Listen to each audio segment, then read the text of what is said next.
Okay, so I am delighted to introduce Professor Cheryl Saunders, who will be giving this plenary lecture. Professor Saunders is a laureate professor emeritus at the Melbourne Law School at the University of Melbourne. She teaches the JD and MLM programs and is the founding director of the Center for Comparative Constitutional Studies. She is a president emeritus of the International Association of Constitutional Law, a former president of the International Association of Centers for Federal Studies. Professor Saunders has special interests in constitutional law and comparative public law, including federalism and intergovernmental relations and constitutional design and change, and has published widely in each of these areas.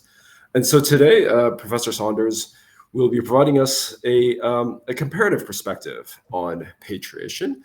I guess our plan today will be for Professor Saunders to deliver her paper in approximately 40 minutes, and then we will have questions afterwards. I will moderate the discussion, and at around the hour point, we'll check in to see how everyone is doing, because we know that it's been we're at the end of a long conference day, and as everyone knows, online conference hours are like dog years. So we're sure that everyone will be tired, and we'll check in to just see how everyone is doing at that point. So without further ado, I'll turn the floor over to Professor Saunders. Thanks very much, Hoi. And can I begin by saying what a pleasure it is to be involved in this conference, all the way from Australia, where it's quite early in the morning. This is such an important anniversary, an anniversary of such an important event for Canada, but also for comparative constitutional law in the world. So it's a great pleasure to have been involved from a comparative perspective. Now, patriation seems to be a term that was devised in Canada for Canada. Famously, it provided both the opportunity and the means to alter the Constitution of Canada by adding to it the Charter, together with some protection of existing Aboriginal and treaty rights and recognition of the principle of fiscal equalisation. And not surprisingly, these are the aspects of patriation on which much of this conference focuses. But at the core of the concept of patriation were two other linked ambitions. One was to ensure that for the future, all parts of the Constitution of Canada could be amended in Canada, at least in principle, replacing the requirement to approach the UK Parliament for significant amendments. And the other was what Edward McWhinney referred to in 1984 as the Canadianisation of the Constitution, or, to follow Peter Oliver's more recent characterisation, constitutional autochthony, a convenient term which nevertheless covers several distinct possibilities, to which I'll return in due course. Now, my focus today is patriation in this core sense. But first, however, some observations to set up the comparison that the title of this presentation promises. Patriation needs to be understood in the light of distinctive features of the Second Empire of which Canada was part. And these included at least the following. First, the conception of parliamentary sovereignty as illimitable, which was and is associated with the former imperial parliament. This enabled the Westminster Parliament to provide a fundamental law for its colonies, but it also complicated their independence. What happened to Westminster sovereignty from the perspective of Westminster itself when a former colony became independent? And more relevantly, did a fully independent colony inherit the same notion of parliamentary sovereignty, threatening the status of a constitution as fundamental law, subject perhaps to the clumsy device of manner and form? The answers to these questions were made more difficult still by the lack of a developed notion of the role and modalities of constituent power in this constitutional tradition. A second distinctive feature of imperial law and practice was a preference for evolution over revolution, particularly where the status of colonies were concerned. Evolution was facilitated by the extensive use of constitutional convention to temper action by imperial institutions as colonies moved towards self-government and beyond. In relation to some colonies, including Canada, it gave rise to the convenient device of dominion status as a kind of way station on the path to full independence, which also allowed time for the possibilities of other forms of association with Britain to be explored. And the results, which are with us still, include the Commonwealth of Nations, and for some member states, the concept of independent realms, each served by a separate manifestation of the same monarch through a now divisible crown. And a third distinctive feature was the potentially unifying institution of the common law, which retained significant cohesion across diverse former colonies over a long period of time through the institution of the Privy Council, reliance on precedent, and the use of analogical reasoning. Every former colony in the Second British Empire needed to grapple with these features as it acquired a constitution of its own that it could amend. How this occurred varied considerably, however, with the nature of the colony, with local politics and geopolitics, and with the timing of independence. A comparative perspective on patriation that included the experience of all former colonies would require a very sophisticated use of functionalism, but also paid close attention to context. This presentation is much less ambitious and infinitely more manageable. It confines the comparison to Australia and Canada. For present purposes, they had and have much in common. Both have entrenched federal constitutions that were enacted by the Westminster Parliament well before independence, securing their status, at least originally, as fundamental law. Both needed to pay attention to protecting the entrenched status of their constitutions as full independence was achieved. Both were in the first wave of former colonies with Dominion status, and so were subject to the Balfour Declaration in 1926 and the Statute of Westminster in 1931. Both retained the monarch as respectively the Queen of Australia and the Queen of Canada. By the time both moved towards what we will now call patriation in the 1980s, de facto independence had long since been achieved, if only through constitutional convention. And in both, the relationship of First Peoples to the state remains a work in progress. Despite their similarities, these two countries also differ in important ways that are relevant to the course of patriation. The first of these is this: a mechanism for constitutional alteration was included in the Australian Constitution from the outset, authorised by original British law. And secondly, in Australia, the constitutional units, the states, have their own constitutions, their own historic relationship with Britain, and their own links with the sovereign, adding an additional dimension to the task of disentangling imperial connections, a dimension that was not present in Canada. Australia followed Canada in severing outmoded links with the UK in the 1980s. The contextual differences were similar, however, in the steps that were significant, however, in the steps that were taken. The Australian exercise was confined to the residual imperial links and attracted almost no public attention as a result. There was no chance of entrenching a charter following the Canadian lead, even if this had been considered, which it wasn't. It's highly unlikely that this would have been possible under the homegrown Australian constitutional amendment procedure, through which it's proved very difficult to achieve formal constitutional change. And it would have been inappropriate, to say the least, to try to bypass the local amending procedure by approaching the Parliament of the UK. The Australian action, therefore, was driven largely by the need to sever the links between the states and the UK, which had been left untouched by the Statute of Westminster, although the opportunity also was taken to close the option for UK legislation for Australia through request and consent. And the Australian mechanism for achieving this goal was dual legislation: an Australia Act passed by the UK Parliament with Australian request and consent, and a Commonwealth Australia Act, effectively in identical terms, with state request and consent, made possible by an unusual procedure for which the Constitution expressly provides. So for the remainder of this presentation, I'm going to examine more closely the experiences of these two countries in securing both the powers of constitutional amendment and pursuing autochthonous constitutions. I hope the comparison will be of interest to the conference for at least 3 reasons. First, it illustrates the differences in these experiences, even between 2 such ostensibly similar states. Secondly, it prompts reflection about the impact of path dependency. And third, in relation to both states, it raises the question about how this story will end. So let's begin with the question of constitutional amendment. Parliamentary sovereignty in the British constitutional tradition presented a conundrum for the alteration of an entrenched constitution that all former colonies encountered in one form or another.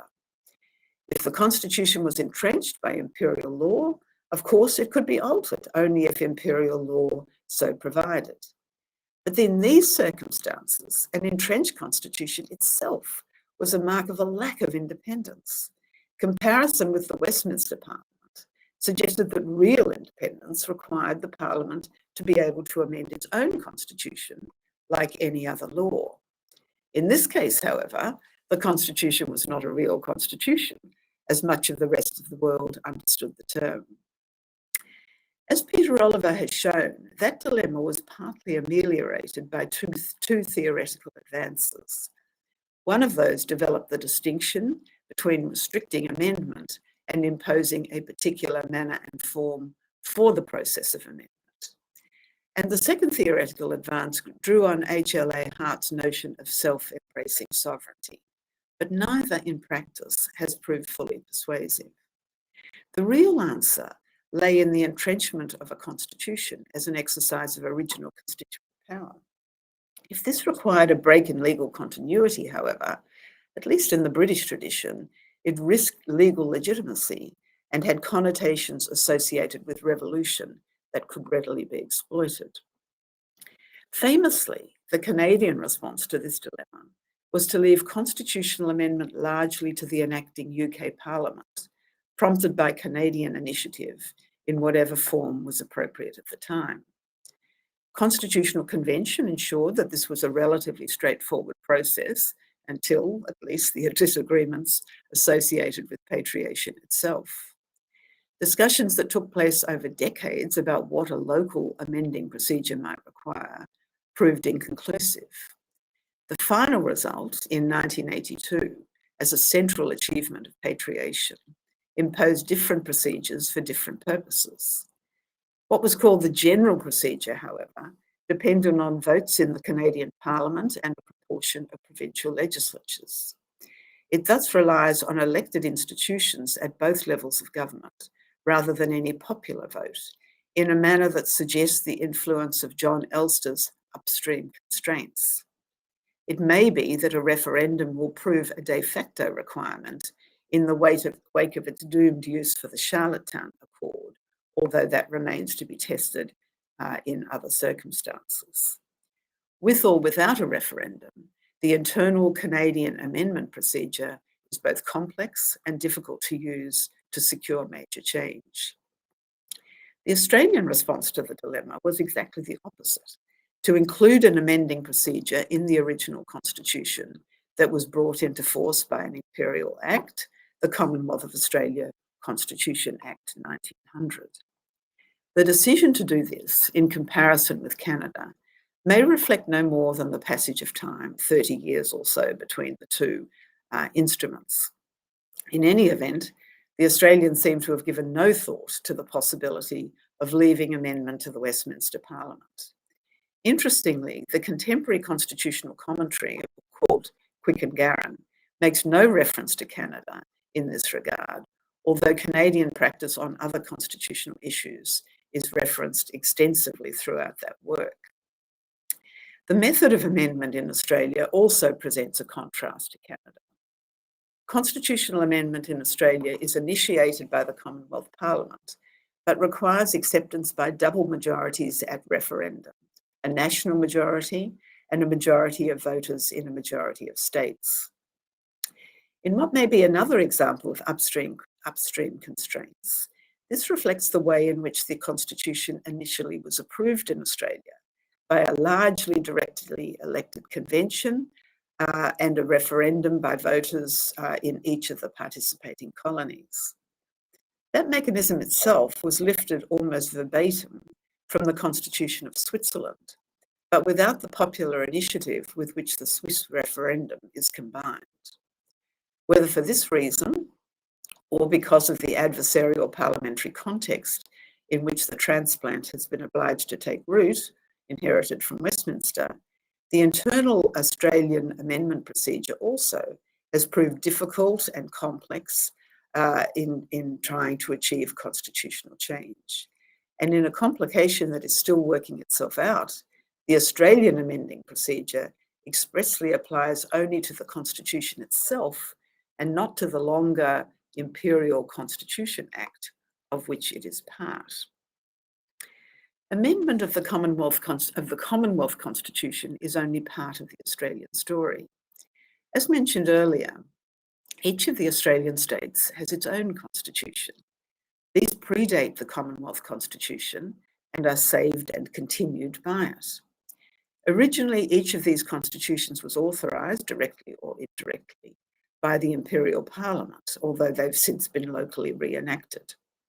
Each also contained a power for the colonial or state parliament to amend it, subject to compliance with prescribed manner and form requirements, thus setting up the familiar British colonial dilemma. Uncertainty over the extent of that power to amend caused the passage of an Imperial Act, the Colonial Lords Validity Act 1865, which at the time, of course, also applied to Canada. Section 5 confirmed the full power of a colonial legislature to amend its own constitution, but also required compliance with any manner and form requirements in making a particular type of amendment, laws respecting the constitution, powers and procedures of the legislature. So in effect, it authorised entrenchment of the Constitution, but only for parts of the Constitution answering that not particularly clear description.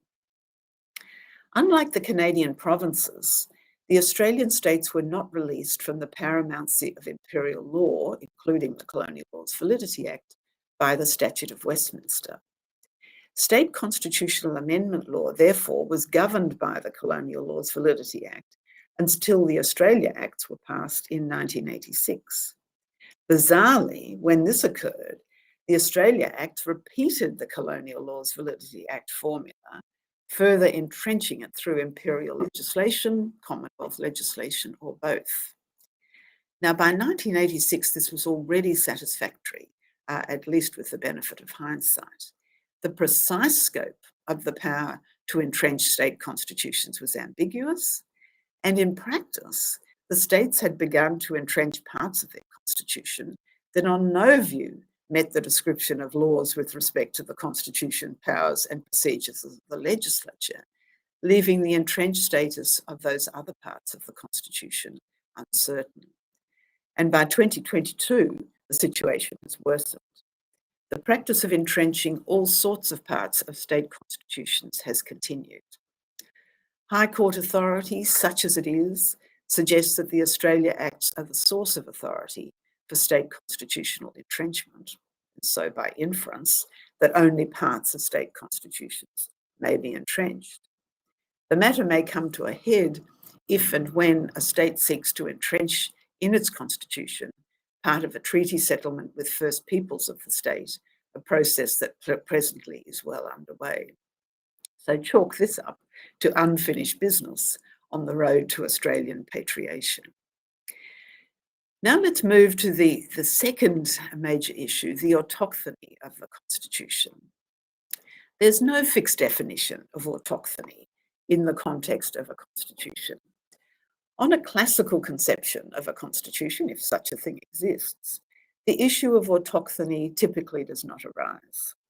Of course, there are all sorts of ways in which external actors and factors impinge and have always impinged on the making and substance of national constitutions. Most constitutions, even so, are designed and brought into effect within the state using processes that are accepted within the state as conferring constitutional legitimacy and attributing the status of the instrument as fundamental law to the sovereignty of the people. In these circumstances, There's no question of a constitution being altered by forces outside the state. Constitutional interpretation is a matter for the courts of the state, whether they refer to transnational sources or not. Autochthony potentially is a greater issue in connection with the constitutions of former British colonies, at least where the original constitution derived its authority, including its status as fundamental law, from an act of the former British Parliament. In some cases, of which Canada and Australia are examples, British institutions retained substantive authority over such constitutions until independence was achieved. Even after independence, the concept of parliamentary sovereignty left open a theoretical possibility of further UK legislation, despite its express legislative disavowal. Even when the initial constitutions were substantially amended or even reenacted, legal continuity often is preserved. And at least some constitutions that originate in this way bear other hallmarks of their origins. One way of replicating the so-called classical model in these circumstances, which is with its assumed autochthony, is to break legal continuity with existing constitutional arrangements that depend on imperial authority, relying instead on a process of constitution making that offers local legitimacy for a fundamental law. This occurred, for example, in Ireland and India. As those examples show, the break might be minor and symbolic rather than overtly revolutionary. And if this path is taken, as the examples also show, the alternative process, the local legitimating process, needs to be very persuasive to bear the additional weight. There are various reasons, however, why a legal break of this kind might not be sought or might be unable to be achieved. And if continuity is maintained, what is the effect on autochthony? Can constitutions be sufficiently localized in other ways, even where there is constitutional continuity with the underlying imperial law? Canada and Australia are particularly instructive cases for this purpose. In both, an entrenched national constitution was provided in imperial legislation well before independence. In Canada, this took the form of the British North America Act in 1867. In Australia, the Constitution was enacted as Section 9 of the Commonwealth of Australia Constitution, Act 1900. In both, there were local processes to design the Constitution to be enacted by the Westminster Parliament. In Australia, these were unusually democratic for the times. But even so, in both cases, notwithstanding local agreement, the draft was altered in London before enactment was achieved. In Australia, as we've seen, the Constitution was able to be locally altered from the outset through a process included in the draft and so authorised by the imperial law. In Canada, this was achieved through the Constitution Act 1982, expressed as being given the force of law in Canada by Section 1 of the Canada Act 1982 UK, enacted with the request and consent of the Canadian Parliament. In both Canada and Australia, the constitutions were subject to legislative, executive and judicial processes in Britain before independence was achieved. These gradually were abandoned for both countries, although in different ways and at different speeds, over a very long period of time, stretching at least from the Balfour Declaration in 1926 to the Patriation events in the 1980s. Even so, until Patriation in the 1980s, the possibility of further UK legislation in response to local request and consent was retained in both countries until both used it one last time. Both Canada and Australia went through a patriation process in the 1980s, relying on UK legislation based on request and consent. In Canada, this took the form of the Canada Act 1982. This purported to end the possibility of further UK legislation for Canada. It also contained in Schedule B the Constitution Act 1982, to which it gave the force of law and which, amongst other things, incorporated the Charter, provided the amending process for the Constitution of Canada, provided that amendments should not be made in any other way, and renamed the British North America Act the Constitution Act 1867. In Australia, patriation took the form of the enactment of identical Australia Acts by the UK and Commonwealth Parliaments. Amongst other things, these purported to finally end the possibility of further UK legislation for Australia. In both countries, the remote possibility that the UK might again exercise its sovereignty to legislate for one of these now independent states has become effectively irrelevant. It's clear that the courts of neither country would recognise such legislation now. And in Australia, this conclusion is assisted by relying on the ambiguity of the use of matching acts to achieve patriation, and assuming that the Australian version of the Australia Acts is the one that's operative in Australia. So in substance, despite their origins, it might well be argued that patriation led to the autochthony of both constitutions. Two issues nevertheless require further consideration in this context. One is yet again legal continuity, and the other is the way in which both the constitutions present, the way they look, the form they take. The issue with legal continuity is this. When these constitutions were first enacted, it's clear they relied on the sovereignty of the Imperial Parliament to give them overriding force. More than 100 years later, well into independence, we effectively assume that the status of these instruments as constitutions depends on local acceptance acquired over time, which might theoretically be explained in various familiar ways. In Australia, at least, that story is assisted by the way in which the popular process by which the Constitution was initially drawn up. And in both countries, the point can be supported by at least some judicial authority. Nevertheless, there are signs of a degree of bet hedging in successive steps on the road to patriation, which make this position doubly secure, whatever its underlying implications for autochthony. In other words, which retain the possibility of underlying imperial authority for entrenchment.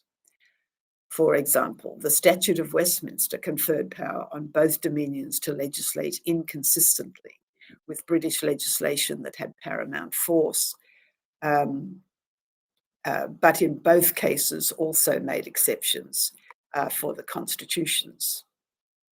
Section 7 accepted alteration of the British North America Acts. Section 8 accepted both the Commonwealth of Australia Constitution Act.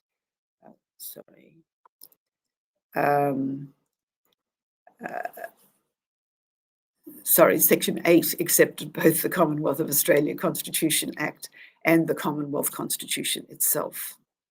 In 1982, the Canada Act gave the Constitution Act 1982 the force of law, and through that act prescribed an exclusive set of procedures for constitutional amendment, helpfully defining the Constitution to include the Canada Act UK itself. In 1986, both versions of the Australia Acts accepted the Constitution Act, the Constitution, and the Statute of Westminster from the general provision releasing the states from the doctrine of repugnancy. So it's a complicated technical story for which I apologise. But if you trace it back carefully enough, you can see the links with the imperial authority are carefully preserved to at least a degree. The final point concerns the presentation of constitutions, the way they look and the form they take, even leaving aside, at least for the moment, such questions of substance as the monarchy. The Australian Constitution has no preamble at all, and the Constitution Act 1987 of Canada lays emphasis on empire and dominion status. The Australian Constitution is Section 9 of an imperial act. As a result, it's preceded by 8 what we call covering clauses some of which still have substantive significance and which appear not to be subject to amendment by the procedure that applies to the rest of the Constitution. And the Canadian Constitution is spread over several major instruments, one of which clearly originated as a British Act, and another of which took effect as Schedule B of the British Act. Now, does any of this matter? Maybe not. There are other constitutions of former colonies, including those of the Australian states, where the instruments have simply been reenacted over time, using the prescribed procedure, and the imperial foundation has almost faded from sight. But in the case of both Canada and Australia, the imperial foundations remain, in a sense, ostentatious. This must be confusing for the public, if the public looks at them at all. The option of reenactment may not be practicable, given the challenging amending procedures in both countries. In Australia, unlike in Canada, it's not entirely clear how the Constitution Act could be changed, although cooperative legislation is almost certainly part of what would be quite a cumbersome story.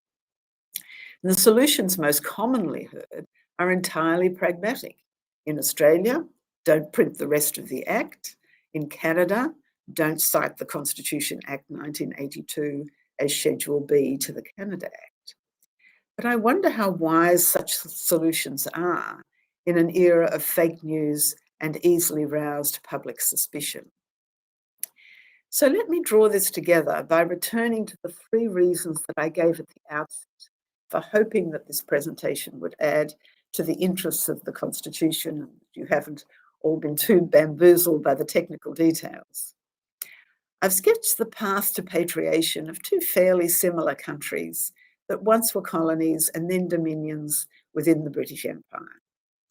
The story reveals two substantial design differences, each with their own underlying causes that led to somewhat different trajectories over the course of patriation. Amongst other things, these created in Canada the opportunity to incorporate the Charter in the Constitution. They left Australia with a continuing problem of how to entrench constitutions at the subnational level. My second point concerned the price of path dependency. Both Canada and Australia are typical illustrations of an evolutionary rather than a revolutionary constitutional path. This has many advantages from which both countries have benefited, but it has also left legacies. Arguably, these include the following.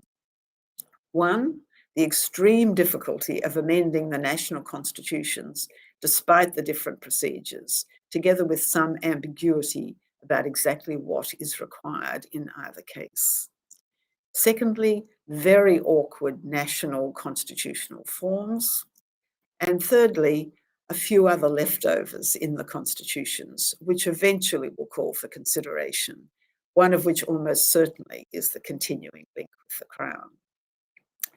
So that consideration leads inexorably to the next and final point. How will this story of patriation eventually end?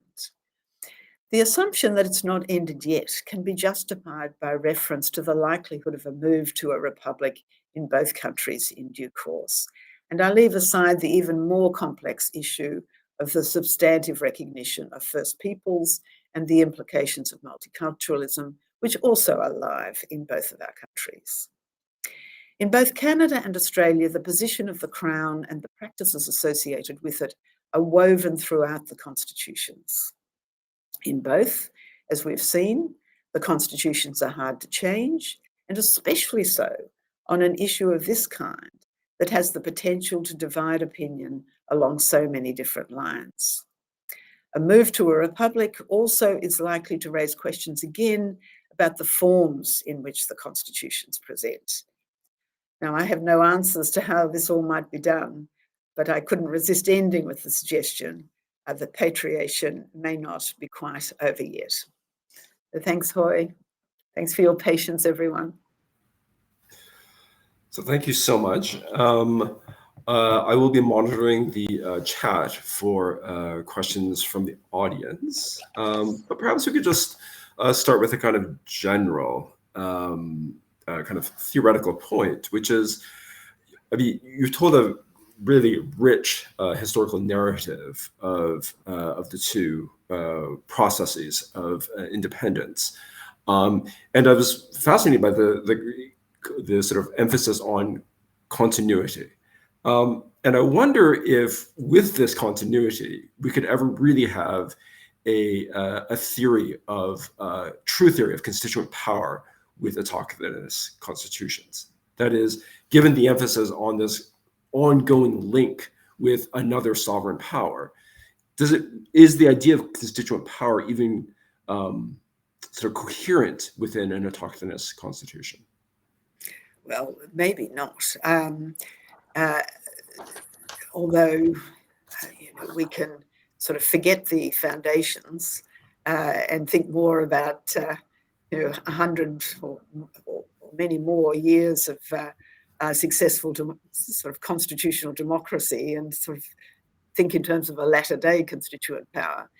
The Australian situation is assisted in this regard by the odd way in which the Constitution was made, by these elected constitutional conventions and the referendums that occurred in both colonies. Of course, those did not bring the Constitution into legal effect, but they provide a very convenient historical story now, which has been rehearsed from time to time in High Court decisions, pointing to the popular nature of the exercise at the time, of course, limited by reference to our standards now, and saying, well, that's an alternative story, if you like. Not quite so easy in Canada, but if it does become the case that a popular vote is regularly sought in connection with major constitutional change, then you can see how some sort of atypical constituent power story might be built. Yeah, maybe there's a kind of flip side to the question, which is maybe there's something about the continuity that gives a measure of legitimacy that isn't clearly articulable within classic theories of constitutions. And I wonder if there was a kind of almost kind of Burkean aspect to the two constitutions, which make them legitimate, but not in a kind of classical constitutional sense of sovereignty of a constituent people, but rather through a kind of legitimacy that it's acquired through the accretion of practices over time. Look, I think your reference to Burke is very apt, Hoi, in many ways. I mean, these two countries, in terms of constitutional culture, it's quite interesting, isn't it? They're such different countries from the UK, but they have both inherited some very similar cultural traits. But I think your other point is absolutely right as well. I mean, constitutional legitimacy does not depend on the amending procedure alone. I think even sort of leaving the experience of these two countries aside, that must be true. I mean, we only have to look at Japan and Germany, for example, with the post-war experiences. They also depend on other sources of legitimacy, and one is effective operation over time. And I do a little bit of work sometimes with countries that are making new constitutions. And you probably know it's become very fashionable to have very considerable degree of popular consultation and popular involvement during the constitution making phase, not only some sort of providing not only some sort of theoretical basis for constituent power, but making it some kind of reality. But I quite often say in that context, the story's not over when the Constitution's made. It might be sort of formally legitimate at that stage, but it's not going to be actually legitimate until it works over time. And you can have a constitution with the greatest constituent process of all time, but if it doesn't actually deliver in the short term and in the longer term, then its legitimacy is going to be in doubt. So I think we need to think of legitimacy as being multifaceted in the constitutional context. And I think that's so fascinating, because I think that than the sort of the argument you were sketching out towards the very end. Well, what are the next steps in these processes of patriation? Might present us with sort of two contending futures. Right? One is a future in which we move towards a republic with all the challenges that you pointed out, and this would seem to move us towards both jurisdictions towards a kind of classical constitutional model, right, with a full constituent power. Another way might be to say, look, we're just going to keep muddling along, and the muddling along has value in and of itself that may be difficult to articulate, right, but provides a kind of a sense of legitimacy of the kind that you're talking about, that's outside of the amending formula, outside of sort of rational, clearly defensible theories of constitutional legitimacy. And I think that, when you were speaking earlier about one of the features of the sort of commonality between the two jurisdictions, this reliance on precedent, on the common law. Maybe one of the fundamental sources is this idea of continuity through gradual development that can't be fully articulated and fully justified. Yeah. No, I think that's absolutely right. And I think the tendency to muddle along will be very strong in both countries for as long as it possibly can be sustained. Australia had a go at becoming a republic some years ago now, and that point that I made in my presentation about then very senior politicians saying, "Don't worry about the Constitution Act, we just won't print it anymore," came from that time. Remember the constitutional lawyer in me saying, "Really?" That was that was before, though, the current wave of fake news and suspicion, and I now am a little bit more worried about that as a tactic. Look, I think you're absolutely right, and as long as we can muddle along, I think we're doing pretty well. The question is whether something will happen that makes it hard to muddle along without actually confronting these issues. And one would be a move to a republic. Now, I'm not trying to sort of argue for a Republican movement in Canada that doesn't exist, or even in Australia, where it's still a pretty faint echo at the moment. But nothing is forever. And it wouldn't surprise me if the monarchy itself didn't decide to change its orientation in some way over, say, the next 20 years. And so that would confront our two countries with a very interesting issue. One would be whether how you muddle along in those circumstances, given the extent to which the Crown is woven through our constitutional documents. I mean, either you try and use our very difficult amending processes, or you don't and face the consequences. And in either case, that will require quite an interesting process, to put it mildly, and very significant leadership. And that's even leaving aside other issues like, Indigenous questions. And in Australia, there's a very live debate also about amending the Constitution to recognise First Peoples. So, well, I was thinking about that in terms of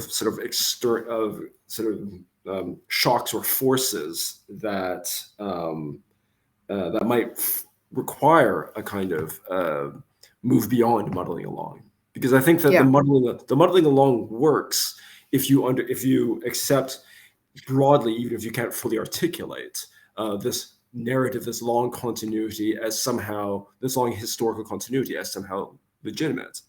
But if the underlying source of that continuity, the imperial parliament, is itself illegitimate in the eyes of a substantial and significant portion of the constitutional polity, Indigenous peoples in both jurisdictions, then muddling along becomes much more difficult to justify. Muddling along works if you think that you accept a kind of that the muddling along has some value, even if you can't fully articulate it. But if you reject the entire legitimacy of the process, and therefore these processes of continuity don't have any sort of derived value from this underlying recognition of the legitimacy of the process, then I think you're sort of forced into a position where you can't really muddle along, and you really do have to come up with a kind of justification that can be defended. And so, do you think in Australia, do you think that the challenge of recognition and the challenge of the relationship between Indigenous peoples and the state might force a rethinking of the foundations of the Australian constitutional order? There's no sign of that at the moment. But what there is a debate on whether, and it really comes to your point, I think, Hoi, is a debate on, at the national level, what's going on is a debate on whether the Commonwealth Constitution should be altered, which of course would require the referendum process to be followed, to provide what's called a voice for First Nations to the Commonwealth Parliament. And so that would be a very significant development. It would recognise them, but it would also reflect the fact that the small minority in Australia with very distinctive culture, which is not automatically understood by the usual organs of state power, and that this is a way not just of recognising Indigenous people, but of ensuring that they can inject their own values into decisions that are made about them. So that's a debate that's going on. Now, if one assumes that proposal will go ahead at some stage, it's been accepted by the equivalent of an Indigenous Constitutional Convention. It's caused some division between the parties at the national level, and we have an election on at the moment, so this is a live election issue. But if that's on the assumption that goes ahead,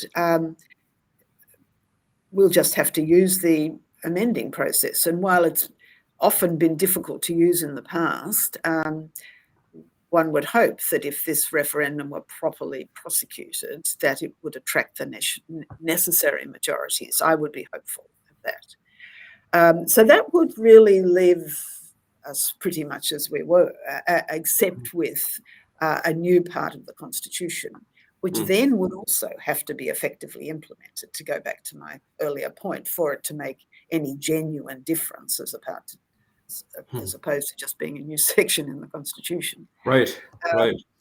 But it wouldn't pose the same sort of dramatic problem as the Republic would, at least in the Australian context. If, on the other hand, you were to go back and say, as you may have been suggesting earlier, that the whole foundation was, dodgy, women weren't involved in any way, Indigenous people weren't involved then, let's have another constituent moment. Of course, that's possible in principle, but the upheaval in practice would be such that you wonder whether that would be worth going down that path.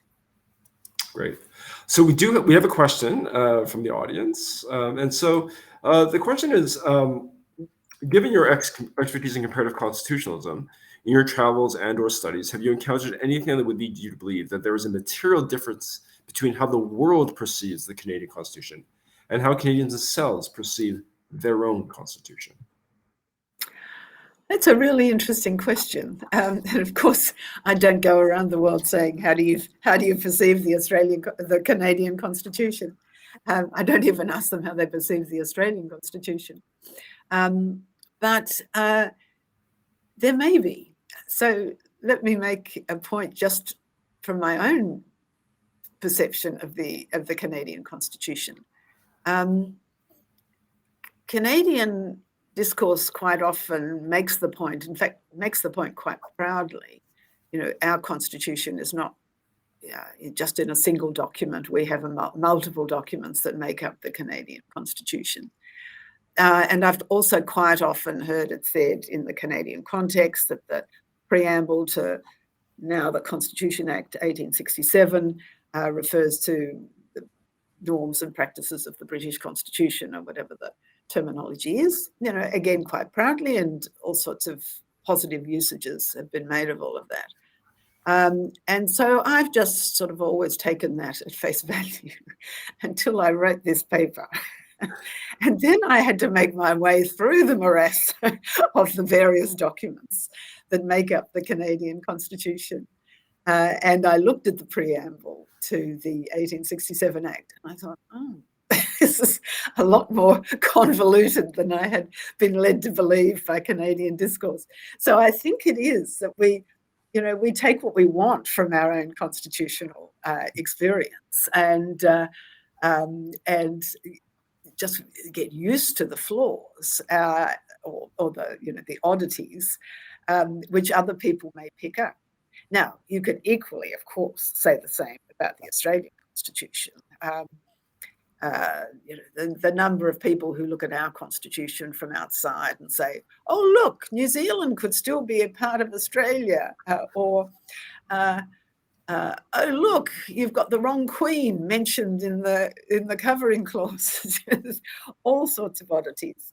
And I do remember being, of course, I regard Australia as a fully independent country, but I do recall being in Indonesia a few years ago, giving a talk there, and a member of the audience saying, "Well, you couldn't possibly be an independent country because you have a Governor-General."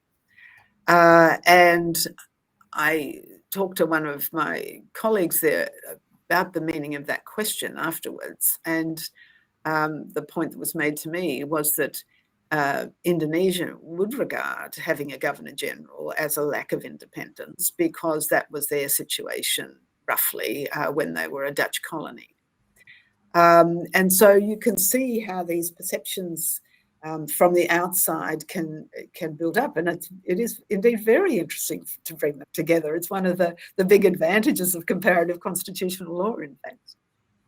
Well, that's wonderful. And I think that your paper is just such an elegant and wonderful example of how comparative constitutionalism can be done. So maybe I'll pick up on this self-perception that you've identified, this fact that the Canadian Constitution is comprised of multiple documents. So in Section 52.2 of the Constitution Act 1982, it's a non-exhaustive list, and the reference to the preamble. And I think if you take those two things together, you can sort of see that the Canadian Constitution is in some measure a kind of hybrid between a legal and a political constitution. So that is, we have within this constitutional structure elements which are profoundly political constitution aspects. So obviously things like constitutional conventions.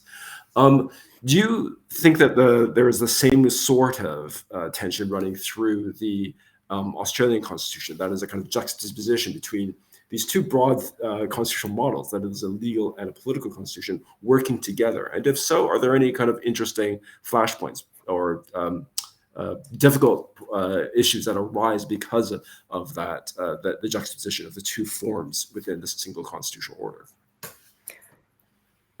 Yes, I do think that is exactly the case in Australia. In fact, it's probably more the case in Australia now that you have the Charter. Australia does not, unlike most constitutions of the world, Australia does not have, at the national level, constitutional rights. So in a sense, it's to that extent, it's a purely institutional constitution. It exists to put in place the national institutions of government and the federal system.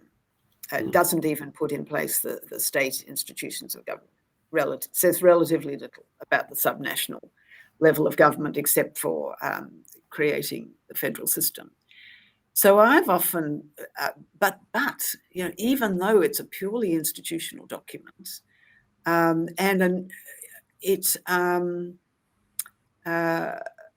those provisions of the Constitution are enforced. So the court does enforce federalism. It's had a centralising jurisprudence, but judicial federalism is still alive and well in that sense.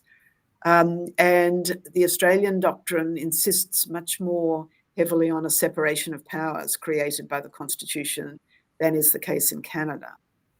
And that's, I think, partly because our constitution is sort of modelled on the structure of the US Constitution in a way that the Canadian one isn't. So it's an interesting example of legal constitutionalism, but of enforcing what's essentially a political constitution. So that's an interesting mix, and in a sense, you can see that in Canada too. I mean, pre-charter, that's what you had. Absent the separation of powers, or absent the emphasis on separation of powers, but with a federal system.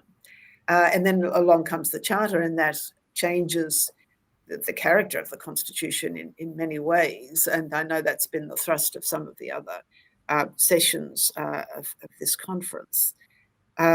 So I think, I mean, that's a debate to be had in Canada, really, about the extent to which legal constitutionalism has taken over from political constitutionalism. But in both our countries, of course, constitutional convention still plays a very important part. If you were to look at the Australian Constitution, very much like the British North America Act in this regard, executive power is vested in the Queen, and the Governor-General's a big player. There's no reference to cabinet or prime minister or anything of that nature. You really need to know a bit about how the system works to be able to interpret those parts of the Constitution. And again, I mean, another issue for Australia and presumably for Canada, if and when it were the monarch were to be withdrawn on whatever basis, would be to decide how to deal with those conventions, to what extent to codify them, to what extent to leave them to fall over the line, and hope that decades of peaceful constitutional government just continued to carry us on. Well, thank you so much. It's really fascinating. I think that there is such interesting overlaps and commonalities between the two constitutional orders. But of course, I think the Charter really is really a sort of point of demarcation between the two. It's a big point of demarcation between our countries now. And look, great fascination with the Charter in Australia, and much admiration for it, I might say. I think that the way in which the Charter is drafted is really terrific. I mean, whoever sort of put together the rights and so on have done a really sterling job. But the chances of such a change here, at least in the short term, are pretty minimal. Well, I see that we are coming up to the hour point. And I'm not seeing any further questions in the. Look, it's the end of a long day in Canada, Hoi. It is, and the beginning of a bright day in Australia, and so maybe we'll just end it here. And so, thank you so much for such a rich and rewarding paper, and for provoking such a set of reflections about patriation. And I think more generally about how to do comparative law in a rigorous and creative and interesting way. And so thank you so much. I know it's morning in Australia, so I wish you a wonderful day. And thank you so much to the organizers of this conference for the invitation to participate and for the opportunity to have this conversation with Sheryl. This marks the end of today's schedule. And the organizers have asked me to say that we very much look forward to seeing tomorrow, bright and early Mountain Time. So thank you again, Sheryl, and I wish everyone a wonderful evening or whatever time it is where you are, and I hope to see some of you tomorrow. Thanks, Hoi. It was a great pleasure to meet you too. Thanks for such beautiful chairing. Take care.